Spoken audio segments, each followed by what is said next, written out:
बोले गोविंद भगवान की जय। इस तरह अर्जुन ने अश्वत्थामा को पकड़ लिया और पकड़ करके पशु की तरह उसको बांधकर घसीट करके उसको लाया गया और द्रौपदी के सामने उसको पेश किया। अश्वत्थामा को पशु की तरह बंधा हुआ देखकर द्रौपदी का करुणा हृदय पिघल गया कि तथा हृतम पशुवत् पाशुवत् मवाड मुखम करम जुगुप्सुते निरीक्षय कृष्णाकृतं गुरोसुतं सेवा कृपया ननां च। इस तरह अश्वत्थामा को बंधा देखकर द्रौपदी का करुणा हृदय पिघल गया और द्रौपदी ने उसको खुलवा दिया। कहा ये तो हमारे गुरुपुत्र हैं, इनको हम मार नहीं सकते। मैं नहीं चाहती कि इनकी माता गोमती मेरी तरह रोहे, क्योंकि कृपाचार्य तो है नहीं, उनकी जगह उनका पुत्र ही उन्हीं के रूप में है, इसलिए हम इनको गुरु मानते हैं। हम इनको गुरु मानते हैं और गुरु का किसी भी प्रकार कोई भी व्यक्ति अनिष्ट करे तो उसका उल्टा ही फल भोगना पड़ता है। इसलिए मैं नहीं चाहती कि आप इनको मारें। द्रौपदी ने आज अर्जुन से उसको खुलवा दिया, लेकिन भगवान ने कहा कि आताताई को छोड़ना नहीं चाहिए।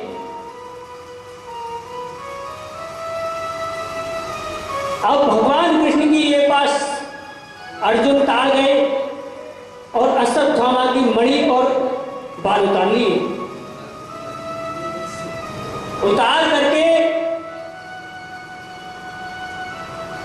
और अश्वत्थामा को वहां से भगा दिया।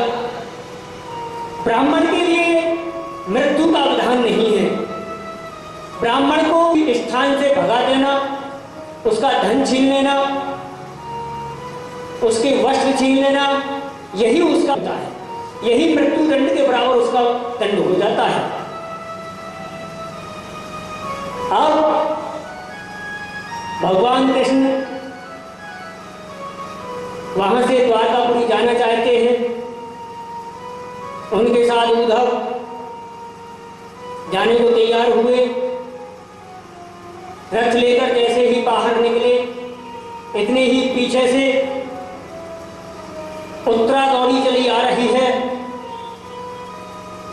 और कहती है कि पाहि पाहि महायोगिंद देव जगतपते, कि हे प्रभु, हे कृष्ण, हे माधव, हे गोविंद, ये लोहे का अग्निबाण मेरी तरफ दौड़े चला आ रहा है और मेरे गर्भ को नष्ट कर रहा है। इसलिए मैं चाहती हूं कि भले ही मैं नष्ट हो जाऊं, लेकिन मेरा गर्भ बच जाए। हे कृष्ण, मेरी रक्षा कीजिए। इधर पांडवों ने भी देखा कि 5 बाण उनकी तरफ चले आ रहे हैं। चलते चलते अश्वत्थामा ने, श्रीहीन तो वो पहले ही हो चुका था, अश्वत्थामा ने ब्रह्मास्त्र छोड़ दिया। जब पांडव भी ये कहने लगे कि हमारी तरफ भी 5 बाण आ रहे हैं, तो भगवान ने कृपा करके अपने भक्तों को, अपने रक्षों की, अपने सुदर्शन चक्र से रक्षा की और उत्तरा के गर्भ की भी अपने सुदर्शन चक्र से रक्षा की। जीवन बहता पानी नहीं पलवर रुक सकता।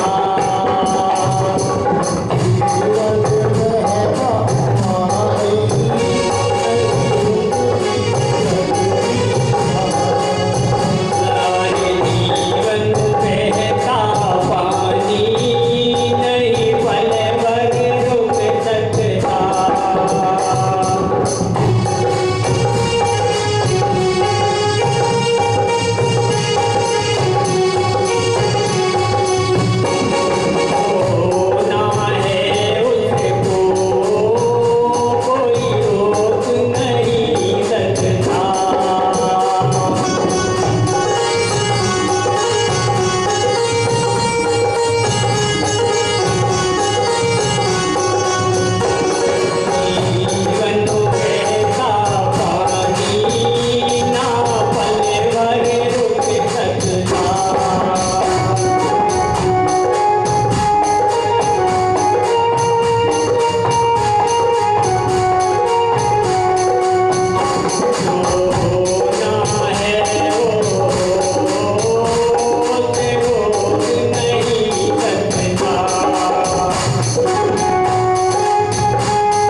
चक्र से अपने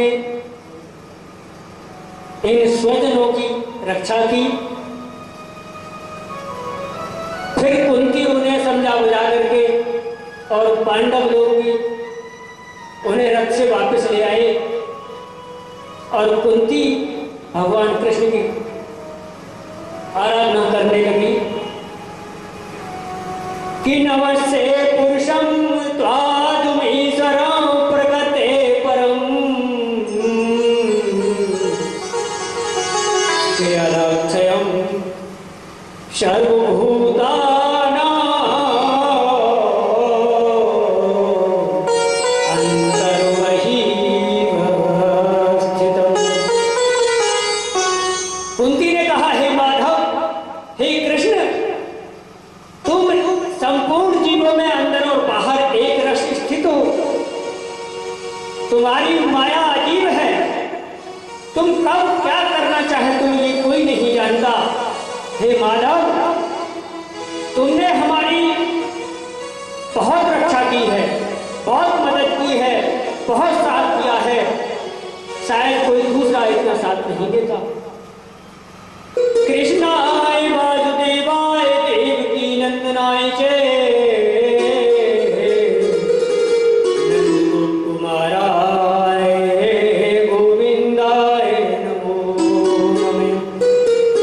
हे कृष्ण, हे गोविंद, हे नंद के लाडले लाल, मैं तुझे बारंबार नमस्कार करती हूँ। नमे पंकज नाभाय नमे पंकज मान्य नमे पंकज नेत्राय नमस्ते पंकजाग्रहे। हे माधव, हे कृष्ण, तुम्हारी नाभि से ब्रह्मा का जन्म स्थान कमल उत्पन्न हुआ है। आपके गले में कमलों की सुंदर माला है। आपके नेत्र कमल के समान विशाल है। आपके चरणों में कमल का चिन्ह है। हे गोविंद, मैं तुझे बारंबार प्रणाम करती हूँ।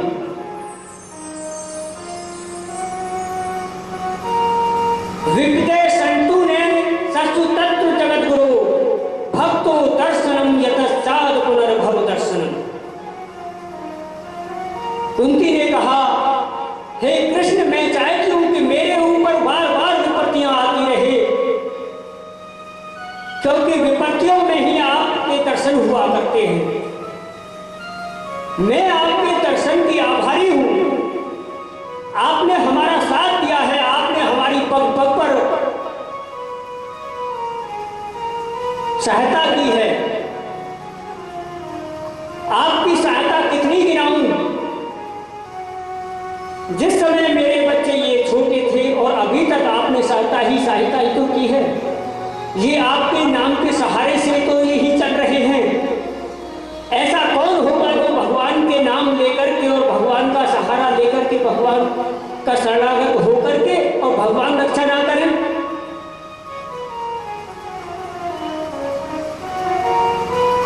गोपिया दये तयि कृता वशी राम तावत या ते दिशा शुक्ल लीलाजन संप्रमाक्षम वक्त्रम निमीहे भयभावन्या स्थितस्य सैमाम विमोहयति भीरुपैयतुमेति।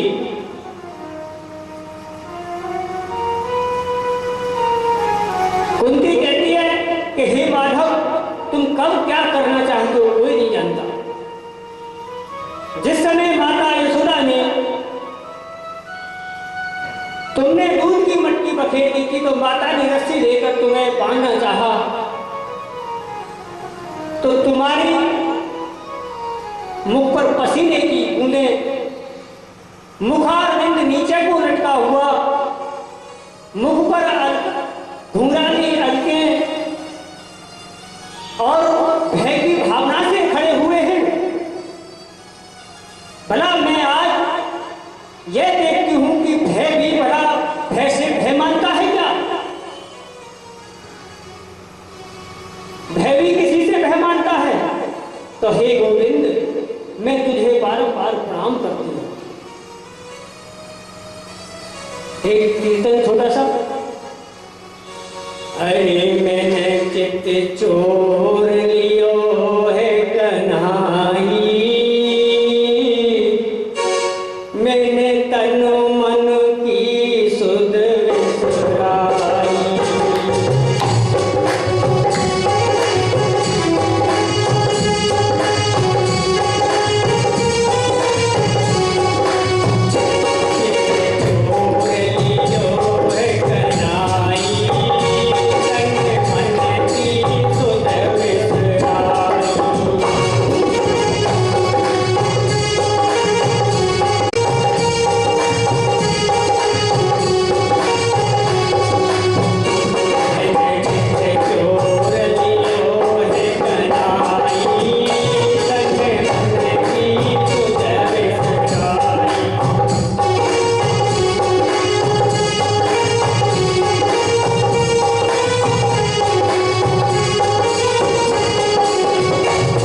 कृष्ण भगवान की जय।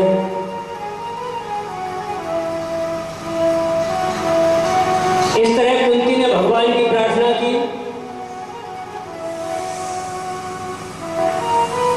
और भगवान भी रुक गए, द्वारकापुरी नहीं गए।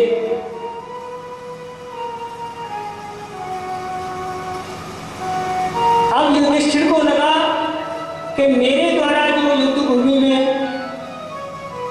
वीर मारे गए थे उनका पाप मुझे लगा है, तो इस बात की उनके मन में शंका बैठ गई।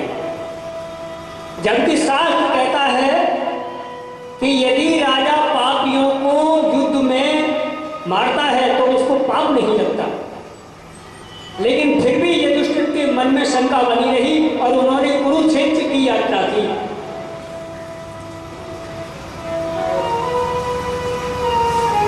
और उनके साथ भगवान कृष्ण और राज ऋषि, देव ऋषि, ब्रह्म ऋषि, सभी ऋषिगण भी साथ में वहां भीष्म पितामह के वहां पास पहुंचे, जहां पर आज भीष्म पितामह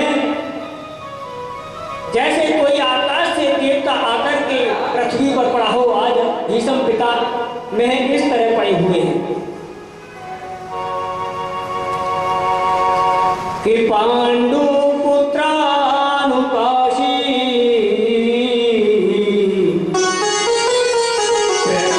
प्रेम संविता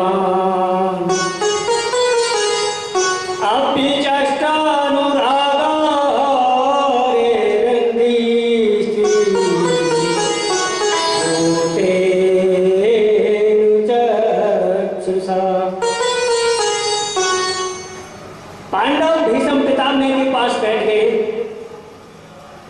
और भीष्म पितामह की आंखें पांडवों को देखकर नम्र हो गई, आंखों में आंसू भर आए और कहने लगे, हाय ये बड़े दुख की बात है कि भगवान कृष्ण के साथ होते हुए भी गदाधारी भीम और अर्जुन, धनुर्धारी अर्जुन और धर्मराज युधिष्ठिर जहां जैसे हो वहां भी कहां विपत्ति की संभावना है। लेकिन हे पांडु पुत्रों, तुमने पद पद पर विपत्तियों का सामना किया है, तुमने बड़े कष्ट सहे हैं। तुम्हारे पिता तुम्हें छोटी आयु में ही छोड़ करके चले गए थे, उनकी मृत्यु हो गई थी।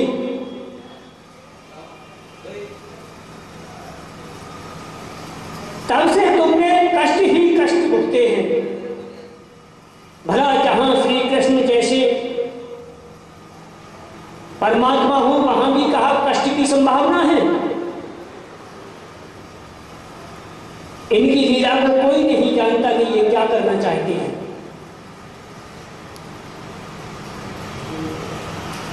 सर्वकाल कृतम मन्ये भक्तां च यद प्रियम सपालो यदेशे लोको वायु रिव घनावली। ये संपूर्ण लोक और लोकपाल, संपूर्ण संसार ये काल भगवान के अधीन है। जिस तरह वायु के वश में बादल होते हैं, वायु जिधर को जाए उधर को ही बादलों को बहा ले जाती है, वैसे ही ये संपूर्ण संसार काल भगवान के अधीन है। ये कब क्या करना चाहते हैं कोई नहीं जानता। ऐसे वही भगवान साक्षात आदो नारायण कुमार मोहयत माया लोकम गूढ़चरति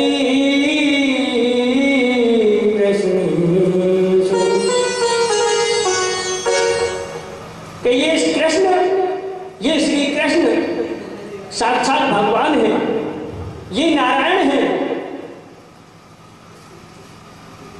ये अपनी माया से लोगों को मोहित करके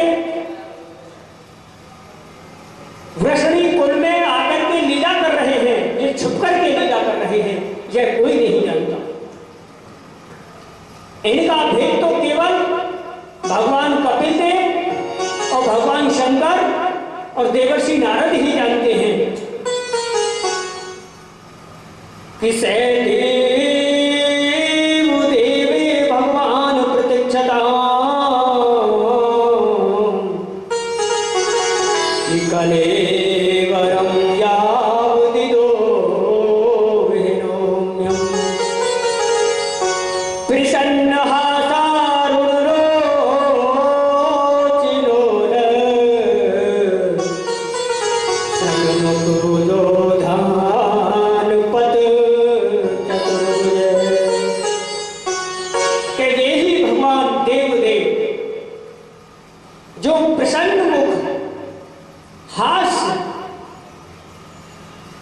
और रक्त कमल के समान अरुण नेत्र, मुख पर घुंघराली अलकें लटकी हुई और चतुर्भुज रूप, उल्लसित मुख वाले ये भगवान मेरी प्रतीक्षा करें कि जब तक मैं अपना शरीर न त्याग दूं।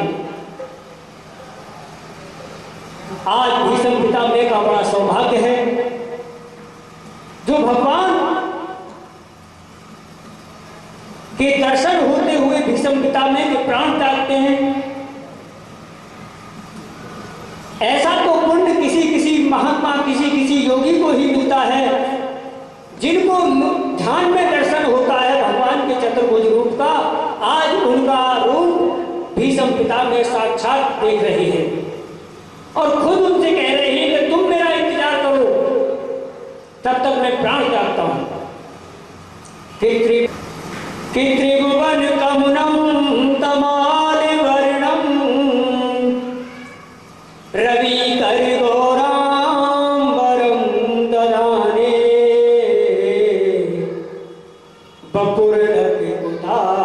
बपुरलपितावतानाव्यं विजय सखे रतिरस्तु मे अन्वधा। कि जिनका शरीर श्याम तमाल के समान है और सूर्य की रश्मियों जैसा श्रेष्ठ पीतांबर लहरा रहा है, मुख पर घुंघराली अलकें लटकी हुई हैं, ऐसे अर्जुन के सखा भगवान श्री कृष्ण में मेरी निष्कपट प्रीति हो कि व्यवहित कृतना मुखम निरीक्ष सजन वधागु मुख से दोष बुद्धिया कुमार में आत्मविद्या यश्चरति परमस्य तस्मै अस्तु। अर्जुन ने जब कौरवों की सेना के मुखिया हम लोगों को देखा तो वह पाप समझकर अपने स्वजनों के वध से विमुख हो गया।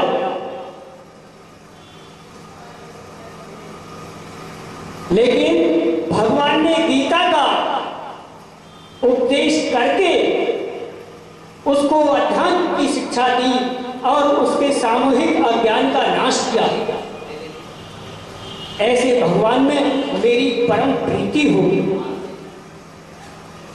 बोलिए गोविंद भगवान